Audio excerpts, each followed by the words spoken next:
Hello guys, Nazim world എന്ന പുതിയ ചാനലിലേക്ക് എല്ലാവർക്കും സ്വാഗതം. അപ്പോൾ നമുക്ക് നേരെ വീഡിയോയിലോട്ട് കിടക്കാം. ഇന്ന് നമ്മൾ പറയാൻ പോകുന്നത് എങ്ങനെ ഗൂഗിളിൻ്റെ പാസ്വേഡ് ചേഞ്ച് ചെയ്യാമെന്നാണ്. അപ്പോൾ അതിനു വേണ്ടി നമ്മൾ ഫസ്റ്റ് തന്നെ ഗൂഗിൾ ഓപ്പൺ ചെയ്യുകയാണ്. നിങ്ങളുടെ ഫോണിൽ ഗൂഗിൾ ഓപ്പൺ ചെയ്യുക. പിന്നെ നമ്മളെ അക്കൗണ്ട് സെലക്ട് ചെയ്യുക. നമുക്ക് ഏത് അക്കൗണ്ടിൻ്റെ പാസ്വേഡാണ് മാറ്റേണ്ടത് ആ അക്കൗണ്ട് സെലക്ട് ചെയ്തതിന് ശേഷം മാനേജ് യുവർ അക്കൗണ്ട് എന്നുള്ള ഓപ്ഷനിലേക്ക് പോവുക.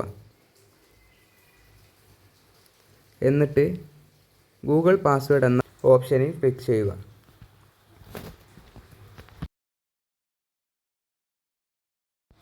അതിനുശേഷം നിങ്ങളുടെ സ്ക്രീനിലെ പാസ്വേഡ് ചോദിക്കും, അത് നിങ്ങൾ കൊടുക്കുക.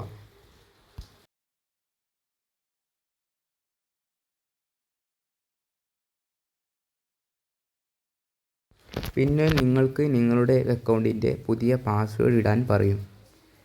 നിങ്ങൾക്ക് ഇഷ്ടമുള്ള പാസ്വേഡ് സെറ്റ് ചെയ്യാം. ന്യൂ പാസ്വേഡിൽ കൊടുത്ത പാസ്വേഡ് തന്നെയാണ് കൺഫേം ന്യൂ പാസ്വേഡിലും കൊടുക്കേണ്ടത്. മാറിപ്പോകരുത്, അത് പ്രത്യേകം ശ്രദ്ധിക്കുക. എന്നിട്ട് ചേഞ്ച് പാസ്വേഡ് നെക്കി കഴിഞ്ഞാൽ നിങ്ങളുടെ ഗൂഗിൾ പാസ്വേഡ് ഓട്ടോമാറ്റിക്കലി ചേഞ്ച് ആകുന്നതാണ്.